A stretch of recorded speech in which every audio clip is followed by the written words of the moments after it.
ತಂದೆಯಾಗಿ ತಾಯಿಯಾಗಿ ಮಮತೆಯಿಂದ ಬೆಳೆಸಿದೆ. ಬಿಸಿಲು ಮಳೆಗೆ ನರಳದಂತೆ ನಿನ್ನ ನೆರಳಲಿ ಸಲಹಿದೆ. ಆ ಪ್ರೀತಿಯ ಮನ ಮರೆವುದೇ.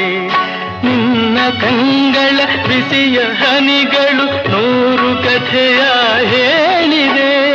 ನಿನ್ನ ಪ್ರೇಮದ ನುಡಿಯ ಕೇಳಿ 100 ನೆನಪು ಮೂಡಿವೆ.